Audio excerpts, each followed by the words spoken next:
Booktube, it's Kim at Middle of the Book March. This is the mid-year book freakout tag, and I was tagged by Sean the Book Maniac, and he indiscriminately tagged like 400 people. And as I said in my last tag video, I'm not going to tag anybody probably anymore, unless if I tag anybody going forward, it'll be very small booktubers. But in this tag, I'm not tagging anybody. I'm saying that right off the bat. Because this tag has been around forever, and it's a regular yearly thing, mid-year book tag, freak out, you know what I mean, mid-year book freak out tag, whatever, you know what I mean. So everybody does this kind of. If you want to pick up on it and do it, go right ahead. You don't need me to tag you anyway. So, that said, you can think I'm lazy. I am quite a bit.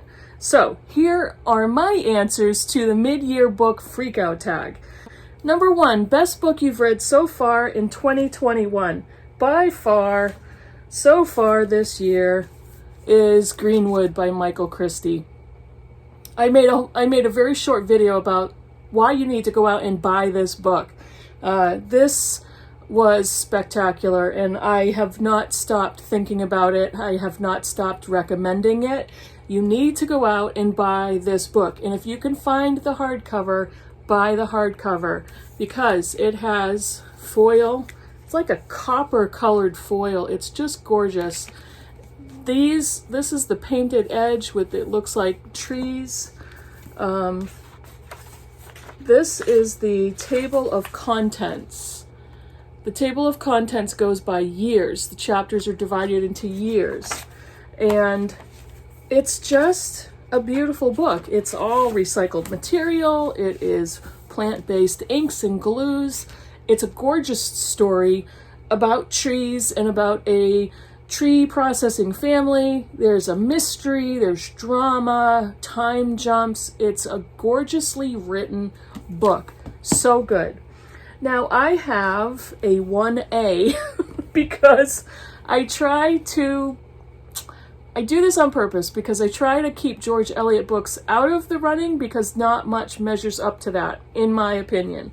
But question 1A, the other best book so far is Adam Bede by George Eliot. And this was the second novel of the year that we read for the George Eliot 2021 read-along, and it is just a magnificent book. Absolutely loved it.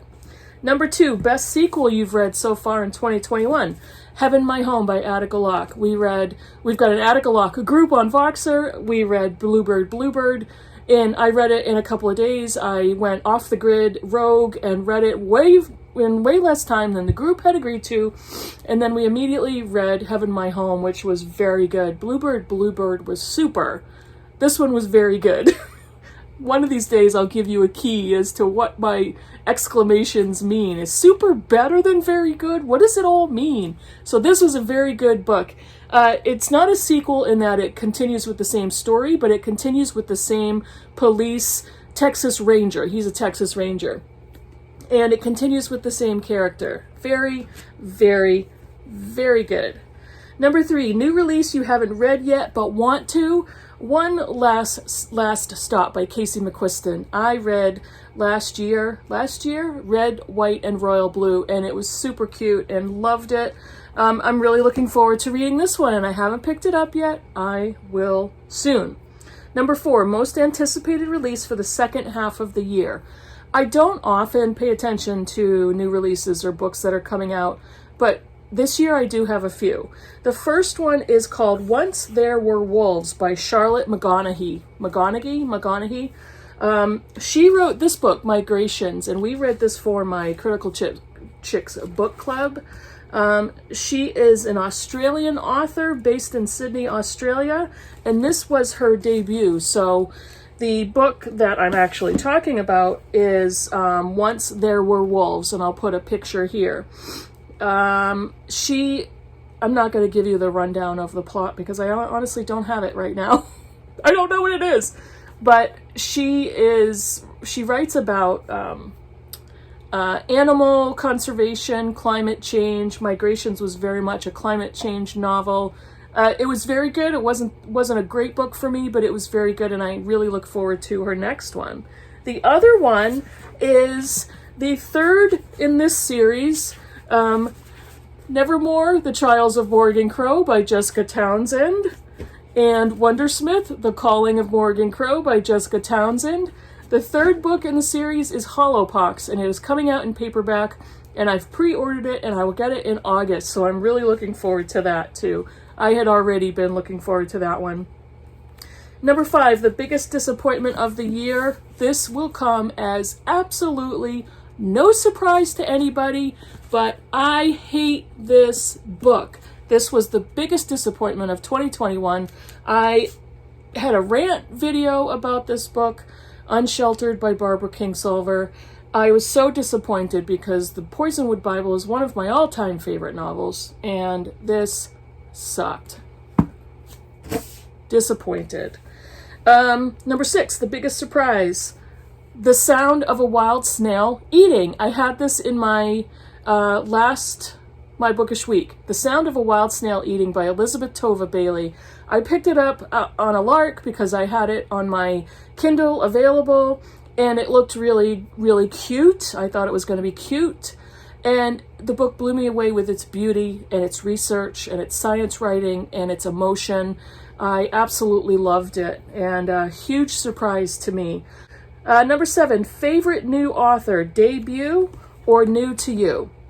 I read Cranford by Elizabeth Gaskell at the beginning of the year with the Cranford ladies, and I just love Elizabeth Gaskell. She is not a new author. She is an English classics author, Wives and Daughters, North and South, and Cranford. I think there's some other books in there. This is my super old copy that I found in a used bookshop, and I was just absolutely thrilled to find it. I read Cranford digitally, and I just loved this book. I loved Elizabeth Gaskell's writing. Number 8, your newest fictional crush. Not this book, but the New York Public Library in New York City from Lions of Fifth Avenue. I don't get a crush on a person, but I do have a crush on the apartment in the New York Public Library in 1913. Number 9, your newest favorite character.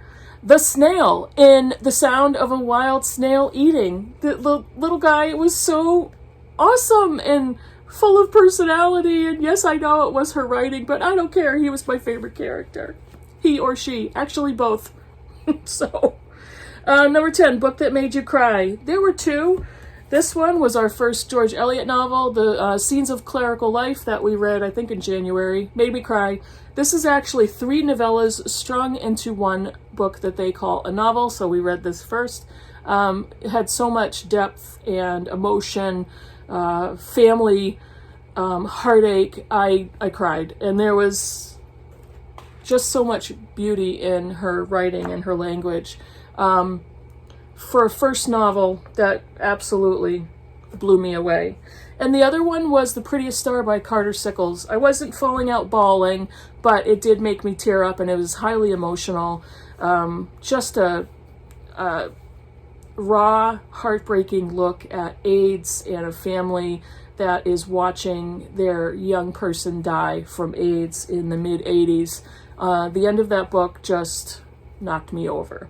So, number 11, a book that made you happy. Well, one of them is Cranford. This is the story of a little English village that is made up primarily of older ladies who are widowed, single, never married, and they live together in this little village, and everybody knows everybody, but they all love each other, and they somehow work together. They're each other's support, and I'm like, what kind of utopia is that? And I thought it was hilarious and smart and so warm and funny and just beautiful and heartwarming. I absolutely loved it. There was so much humor and intelligence. I laughed out loud in so many places. Made me smile so much. The other one is Big Girl, Small Town by Michelle Gallen. This is not a book with a really happy story, but I listened to it on audio, and it was narrated by Nicola Coughlan, who is on Dairy Girls and Bridgerton. This made me howl. Her voice is hilarious. She is an Irish actress, and her voice fit perfectly in the narrative. It was so funny, and the accents, the content of the book, just hilarious. And again, I said already, it's not a happy-go-lucky story, but the dialogue and the description was just freaking hilarious.